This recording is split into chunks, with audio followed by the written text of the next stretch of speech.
Hello, friends. It's Lisa Williams, Chief Inspiration Officer here at Perfect Side Gigs. Welcome to our interview series, Corporate to Entrepreneur. We are hearing from the experts across the nation who have made the leap themselves. And today we have a very special guest, someone dear to my heart because she comes from the recruiting world, like myself, Miss Lynn Hazan. She is the president of Lynn Hazan and Associates, or it's actually Lynn Hazan and Associates, Inc., correct, Lynn? Yes. Okay, super. So Lynn has been, oh my goodness, she's been recruiting for 35 years. This year marks the 20th anniversary of her own firm. And I am just thrilled to have you with us, Lynn. Welcome to our show.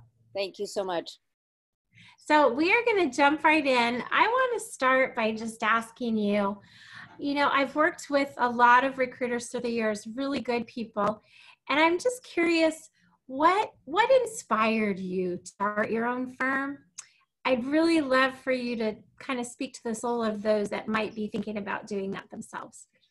What inspired me to start my own firm was, number one, having had a track record of success working for two other recruiting firms, and knowing that my intuition, my background, education, track record of success in working with both clients and candidates indicated that I really had not only a gut feel for what I was doing, but a track record of success in recruiting and lots of repeat business from clients and multiple openings that I successfully filled.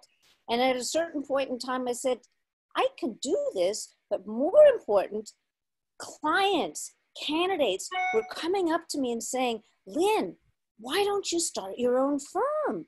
And the more I heard it, the more I started to listen to what they were saying, because after all, they were clients, they were hiring people. They saw the difference in the work that I was doing for them and said, come on board, we'll give you our business. So I made the leap in the year 2000.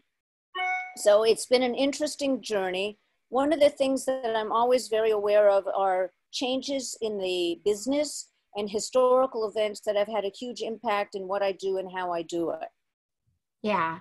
So you've been through the dot-com burst, the 2008 financial services crash. And for those of you viewing this at a later point, we are in the thick of the COVID-19 virus right now. How have you stayed relevant? How have you shifted? How have you had that foresight to to continue where you are 20 years later? Actually, also 9/11. So we went through lots of different traumatic events in the history of the United States. And what made it interesting for me is that each time it was like a bell that rang and said, Lynn, pay attention. There's something here that's good that you can offer. So I started doing career consulting after 9/11. And then after the economic meltdown, I started doing outplacement services. And actually, what's interesting, the entire time I have been in business, I've always had jobs to recruit for. Now I'm calling it proactive recruiting. We do have clients who are looking to hire, and they need to meet our candidates in person. That's their rules. So we're getting everybody ready in the pipeline for the next hires. And we've seen that kind of shift take place with certain clients. So this gives us an opportunity to get to candidates when they're at home and be able to talk with them and establish a relationship. So I'll have talent ready in the pipeline. Mm-hmm. And the business also keeps changing. So that's part of what I do as a proactive recruiter, is say, where is the next trend? What's coming up? Get ready. So for example, we're moving into intellectual property right now for law firms. We've been doing a lot in science and working with medical writer positions and recruiting for PhD candidates or postdocs. So we have attended, before we couldn't, industry events. I've participated, we've had booths, we've developed relationships with those candidates. So we could be ahead of the curve when the doors open again and said, come on in, we need you. And especially now with the sciences having such an important role, it's very important that we get the right candidate in place. And so we're ready. What are you thinking? I know that we all know that great things can come through adversity. Right. What are you excited about right now? What are you doing to prepare yourself to shift as needed? Yeah. Well, it's a process. It doesn't happen overnight. Part of it is constantly reading, keeping on top of industry trends, where business is shifting, and where the opportunities to do good work for clients who recognize the value that a recruiter can provide be. So, for example, we're seeing that with artificial intelligence, so many good candidates are eliminated simply because the person who programs the AI puts certain kind of information in that we'll never be privy to. So they might eliminate resumes based on dates of graduation, certain kind of words in their resumes.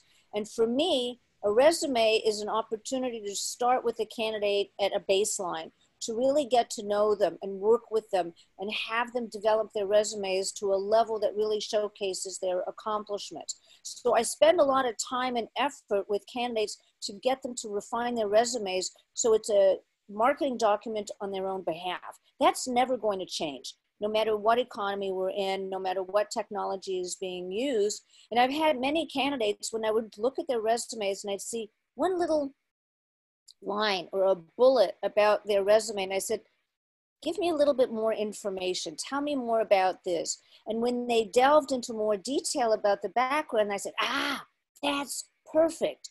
That's going to make the difference when I submit your resume for this job, because you're a perfect fit. Now, the advantage that I provide to a candidate is because I'm the go-between between the client and the candidate. So I have access to information that a candidate will never see on a website, will never see in a job description. And the candidate doesn't really understand the culture or the people he or she is going to be working with. I already have access to that kind of information. So I know who the people are. I know what the culture is like in the company. And they will give me feedback. What hasn't worked, what has worked for previous staff. So that kind of information helps me to recruit the best candidate who's going to fit the profile. And it goes way beyond the job description. So that's where the benefits that I bring to both the client and the candidate, and I give everybody feedback, what they like, what they don't like, what the candidate needs to tweak in terms of his or her resume, be prepared for in terms of answering questions. And I also give feedback to the client. This salary might not be competitive, or we need to raise the standards, or this candidate is perfect. Trust me, I know he or she is going to be a perfect fit. And because they understand that I'm here to make a good fit, they listen to me most of the time. We talked about identifying patterns earlier. Yes. And I think one thing that I've noticed in those that have, made that brave leap into something of their own is there was a pattern for them. Can you tell us about that pattern for you and how people might want to really pay attention to that pattern in their own lives? So patterns are really important in my business because I want best in class talent. So if the candidates are going to be placed by a recruiter, obviously a client is paying for a fee. So they want to get a top-notch candidate. And one of the ways we can identify that is, let's say if I'm looking at a public relations candidate, I want to see growth. I want to see accomplishments. I want to see that the candidate has progressed through his or her career throughout the time. Let's say the candidate worked at one PR agency and then moved to another in a higher capacity and became a subject matter expert in a particular area. Or let's say in real estate, for example, and then maybe moved over to the corporate side. So I have to always look at my clients and see what their needs are and how close the candidate matches what the client is looking for. Then if a candidate fits, then we can move ahead. And by having the candidate tweak their resume to talk about accomplishments, the pattern starts to repeat. We see that this person is a high performance achiever who makes a difference in his or her firm, gets good recommendations, gets promoted, earns more money along the way. Now, the flip side of the patterns of behavior is also candidates who've moved around too much. Their jobs have been eliminated. They haven't done a good job. They were fired. And then the warning signals go up and it's like, Lynn, pay attention. There's something going on. Did the candidate not get along with his or her colleagues? Why does this person keep leaving a job? Is it the wrong fit? Is it the fact that the candidate doesn't get along well with his or her colleagues? Does the candidate oversell his or her credentials? So I have to be very careful in evaluating talent and know why the candidate left each job, because I don't want to present a candidate who I don't feel 100% assured that he or she will do a good job. Now, there are some instances, if you look at historical timelines, when candidates lost their jobs after 9/11, after the last recession, we understand that. And then a candidate's ability to land quickly, to do freelance work, to be entrepreneurial, to seek out opportunities, even to do volunteer work, whatever needs to be done so that the candidate keeps his or her credentials up to speed, up to date, and is relevant, says a lot about that candidate. Yeah, absolutely. How did you know that it was time? You know, there's a lot of great recruiters out there working for other people. Yeah. How do they know it's time to start their own thing, in your opinion? It was time for me to start my own business. And how would others know? And is there ever a good time? Well, hopefully two things will happen. Number one, you have a good baseline of clients who will come with you, and you have a track record of success. And third, so much of what I do is intuitive that I feel it in my gut, and I know when it's time, and it's not anything that I could predict. I just knew. And part of it is that people were talking to me and saying, why don't you have your own firm?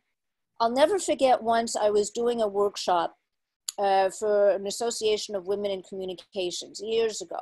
And it was on a Saturday morning, and the room was filled with candidates, and it was during a bad economic time. And I looked at all the people in the room and I said, why don't we introduce each other so that we know who we are and we can help each other? Because the whole room was just sitting there looking at me, and I wanted them to help each other as well. So I had everybody introduce themselves. And then this was one of the few times that my boss actually showed up at one of my workshops, and she introduced herself and then paused. And then she said, I work for Lynn. And I went, ooh, wow, look at that. So she was taking her cues from me. So, okay, listen to that, Lynn. And I started listening to feedback. I started listening to cues that were really talking to me. And it was part of the listening that gave me the strength and the courage and the fortitude to be able to go out and be an entrepreneur, because it's not for the faint of heart. You have to be prepared mentally, physically, and financially. Mm-hmm. So you need to always have some money behind you in the bank, ready to pull you through the good times and the bad times. And then you know when you're really going to be ready. Yeah, absolutely. Tell me, I know for me, mentorship has meant a tremendous amount in my life. Tell me about what mentoring has meant to you. Oh, it's one of my favorite topics. Thank you for bringing that up. I love being a mentor. Why? Because I can share wisdom and knowledge and tips and tricks and passion with my interns. So I'm very happy because my office, it's still downtown, is very close to DePaul University, and I serve on the Marketing Advisory Council for the marketing department. And I've had the good fortune of having interns both at the undergraduate and the graduate level over the years, from both the marketing department and the School of Communications.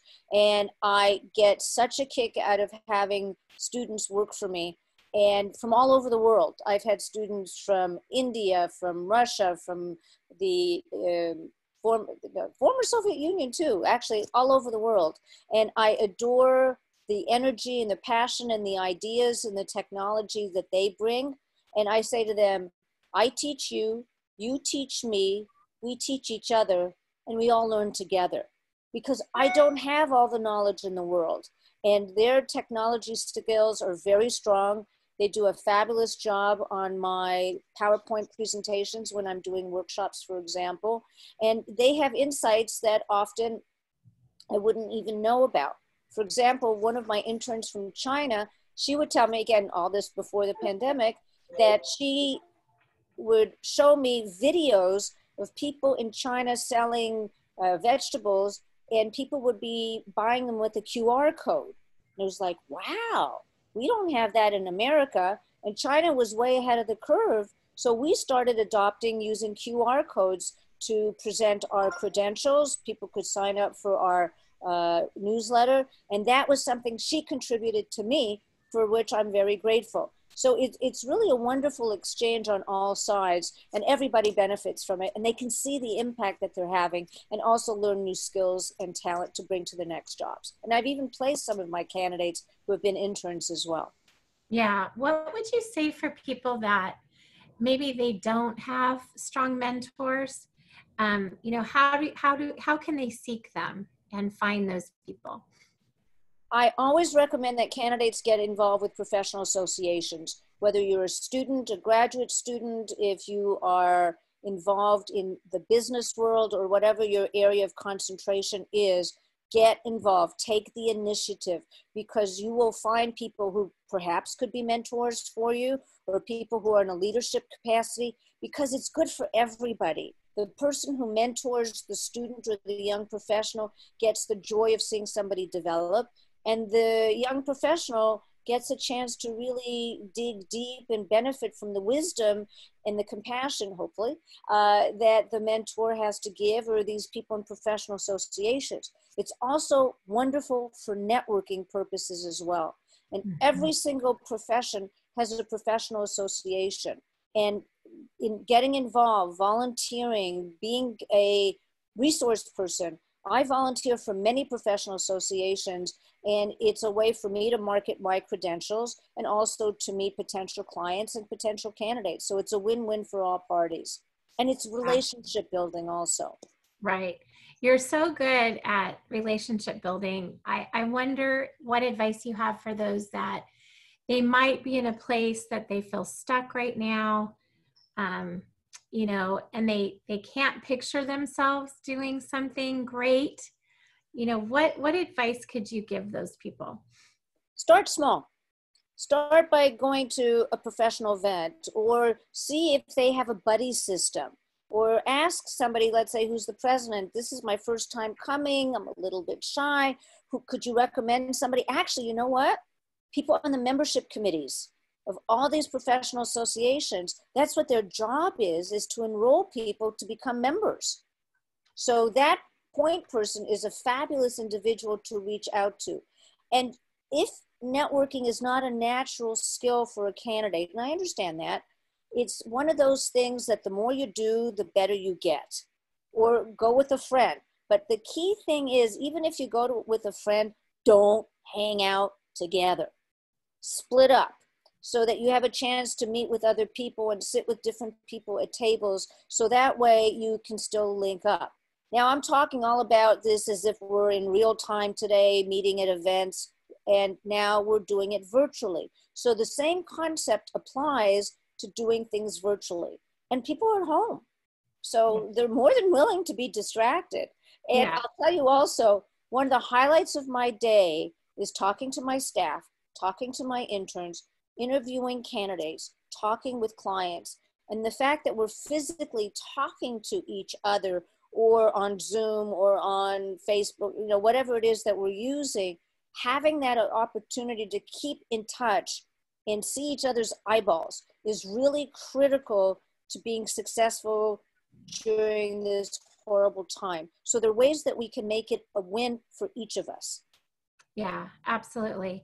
I feel like recruiting, we just have such a privilege in life in general, just how we are part of someone's life. Tell me, you know, what do you know now that for someone that's thinking about doing their own thing, what can you tell them about the reward that they will find if they're brave enough to do it? Well, part of the rewards come from hard work. I will tell everybody it's not for the faint of heart. You have to have a really deep trust in your own ability to be a matchmaker and to understand process. And it's not instant win, like, you know, an instant coupon. You have to really work at it and perfect your craft and how you work with people. how you identify potential opportunities. I mean, I read the newspaper constantly. I'm online. I'm checking again who's winning, who's losing, what's trending in terms of businesses. And businesses are definitely going to change as a result of this. And so if people are going to be working more from home, we need people who have adaptive behaviors, who, even though they're at home, they're going to have to be able to really focus and concentrate, get the job done, and be very efficient and effective in the work that they do. So my ability to recruit isn't going to really change because I've been interviewing candidates by phone, video for years and years and years. And the fact is I can work from home just as easily as I can from the office. Now, I prefer working with people in person because the energy level is different. But by the same token, we all have challenges. We all have opportunities. So look for that bright light, the guiding light that's going to take us forward. And also think, what makes you distinctive and different if you want to go into recruiting? What natural gifts do you have that you can really polish? Are you really good at technology? Are you a subject matter expert in IT or biology or the sciences? And for me, actually, I keep learning every day.